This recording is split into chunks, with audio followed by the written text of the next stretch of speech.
Le sort des personnes vivant avec un handicap ou celui de toute autre personne vulnérable préoccupe le gouvernement et au premier chef, le président de la République, chef de l'État, Maréchal Mohamed Idriss Déby Itno.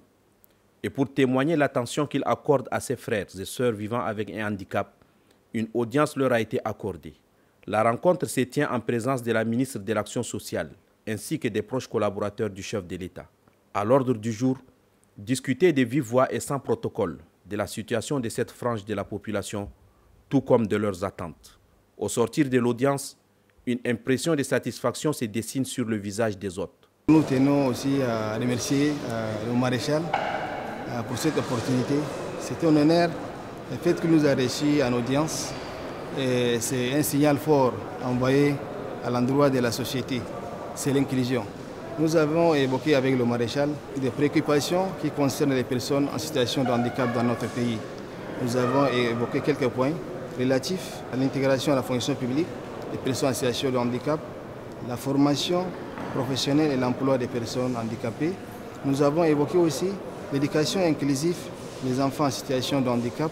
Nous avons aussi évoqué avec le maréchal les différentes recommandations issues du dialogue national inclusif et souverain, notamment la création de l'Agence nationale de protection et de promotion des droits des personnes handicapées, sans occulter les nominations, que ce soit les postes électifs et nominatifs.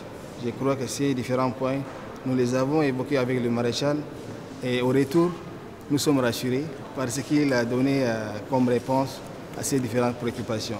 Certaines préoccupations, le maréchal avait instruit sur place qu'on doit prendre ces préoccupations en compte.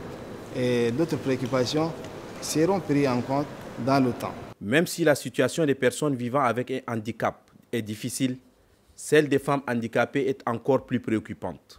Une doléance dans ce sens est exposée au chef de l'État, qui promet y remédier dans les meilleurs délais. On a l'impression que le maréchal n'est pas accessible, mais ce matin nous l'avons trouvé accessible, ouvert à nos doléances. Nous, on a confiance parce qu'on sait qu'il a un homme de parole, que ce qu'il a dit, beaucoup de choses vont être réalisées pour les personnes en situation de handicap.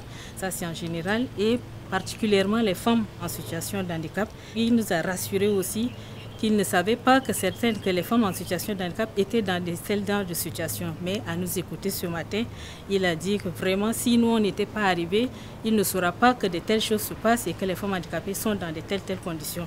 Mais il nous a rassurés déjà, donc moi je suis déjà flattée que d'ici peu, la situation et les choses vont être améliorées du côté des femmes en situation de handicap, surtout avec les 30% du quota des femmes, où on ne voit pas les femmes en situation de handicap là-bas. Et sur ce point, le maréchal nous a rassurés, nous en tant que femmes en situation de handicap, que cela va être pris en compte. Il est à noter qu'après plusieurs décennies de lutte, les personnes vivant avec un handicap bénéficient depuis 2023 d'une agence publique dédiée à la protection et à la promotion de leurs droits.